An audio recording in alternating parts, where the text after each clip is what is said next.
Welcome to Sleep Better Podcast, where every story is written specifically to help you sleep better.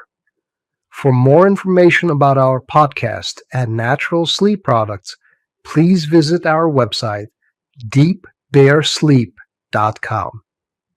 We've also added specifically selected sleep music after the story ends. If all goes well, you will not hear the end of the story because you will be in a deep and restful sleep by then. Now, let's take a deep breath, relax your body, and let's begin. The forest was eerily quiet as the sun rose higher, casting pale light through the dense canopy. The nocturnal creatures had retreated, leaving behind an empty, almost expectant stillness. Caleb stood alone in the clearing, his eyes lingering on the spot where Lilith had disappeared into the shadows. Her scent, cool, sharp, and intoxicating, still clung to the air. He closed his eyes, inhaling deeply as if trying to hold on to it for just a moment longer. Lilith, the queen of vampires, a creature of the night, sworn to an ancient vendetta against his kind. And yet, Caleb had felt something that night, something primal, undeniable. A hunger that went beyond blood or revenge. It was as if their very souls had recognized each other, drawing them together despite the centuries of hatred that separated their worlds. But now she was gone, and the reality of what had transpired weighed heavily on him. He knew he shouldn't have let her walk away. He should have ended it there, in that moment. Their kind didn't mix. They weren't supposed to. And yet... Caleb shook his head, running a hand through his dark hair, his muscles still tense from the encounter. He had always prided himself on being in control, on reining in the beast that lived within him. As the alpha of his pack, it was his duty to be strong, to lead without faltering. But Lilith, she had awakened something in him, something wild. And now, he wasn't sure if he could suppress it again. The pack would soon notice the change in him, the restlessness. They already questioned him, silently observing his actions as the lines between predator and protector began to blur. But Caleb couldn't tell them about Lilith. He couldn't reveal the fire that burned between them. His kind would see it as betrayal. They would demand blood, hers or his, and the fragile balance of power between the vampires and wolves would collapse. He had to be careful. He had to be smart. But every fiber of his being ached for her return. Meanwhile, miles away, Lilith moved swiftly through the dense undergrowth, her mind racing even faster than her body. She barely felt the wind as it whipped through her raven hair, barely noticed the shadows that stretched and danced around her as the last traces of night slipped away. All she could feel was Caleb, his touch, his breath, the fire in his golden eyes. It had been reckless to seek him out, to allow herself to be drawn in by the forbidden thrill of his presence. And yet, she had known the moment she caught his scent, that there was no turning back. Something in him called to her in a way no other creature, vampire or otherwise, ever had. Lilith was old, much older than most of her kind, and with that age came a certain detachment from the world. She had seen empires rise and fall, had watched as mortals clung to their fleeting lives while she remained unchanged, untouched. But Caleb made her feel alive again. She couldn't deny the attraction, the pull of his raw, untamed power. But it was more than that. His strength was different, more restrained than any wolf she had ever encountered. He was calm, even in the face of his primal nature. And that intrigued her. But it also terrified her. Lilith knew she was treading dangerous ground.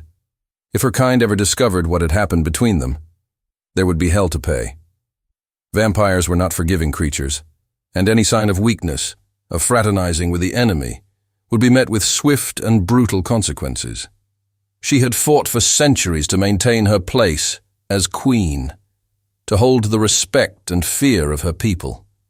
One wrong move, one sign of vulnerability, and it would all come crashing down. But for some reason, she couldn't get Caleb out of her mind. Later that evening, at the heart of the vampire court.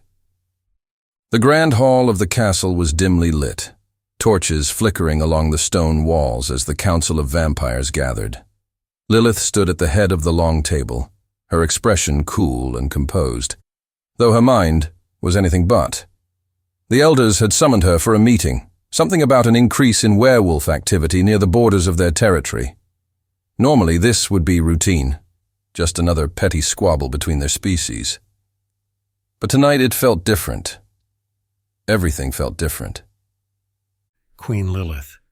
One of the elders, a tall, gaunt figure named Marcus, began. The wolves have been more active as of late. We fear they may be planning something, perhaps an attack. Lilith nodded, though her thoughts were elsewhere. The wolves are always restless, she replied, her voice smooth and authoritative. It is in their nature. Perhaps, Marcus continued, his dark eyes narrowing.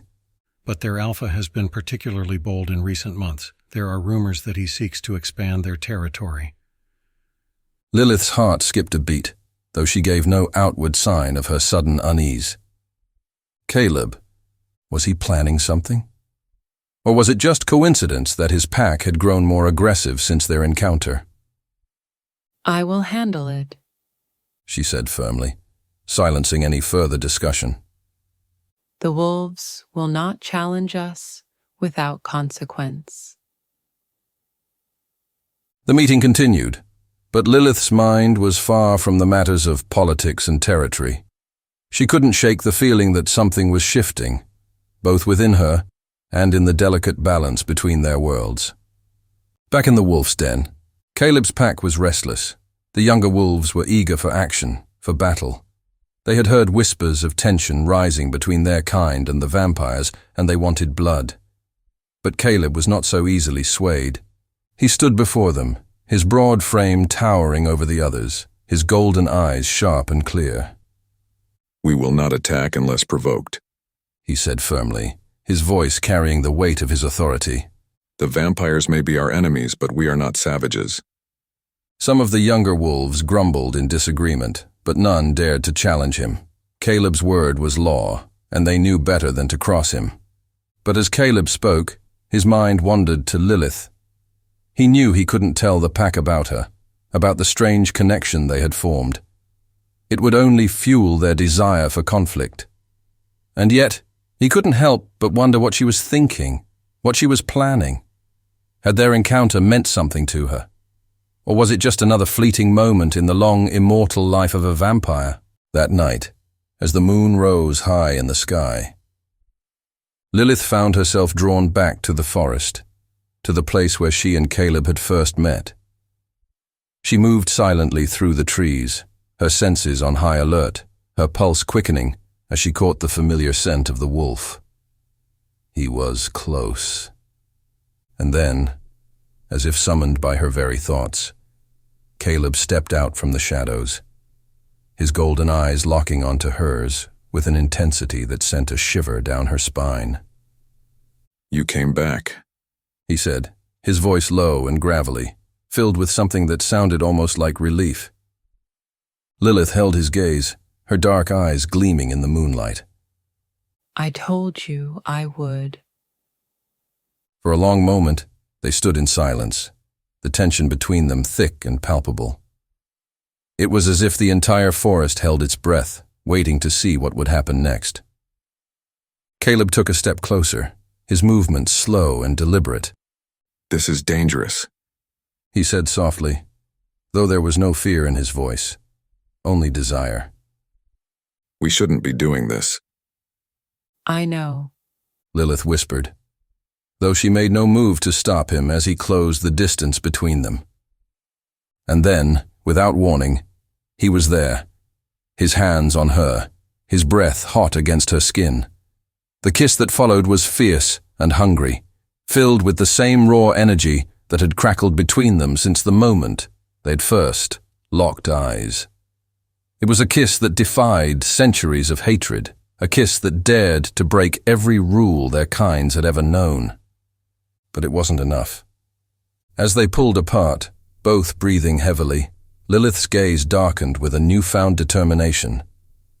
"This can't end here," she said, her voice low and fierce. Caleb's eyes flashed with understanding. "No," he agreed. "It can't." And in that moment, they both knew that whatever had started between them was far from over. There were battles ahead, battles within themselves, battles against their own kind, but they would face them together. The night was still young, and the pull between them was only growing stronger. To be continued.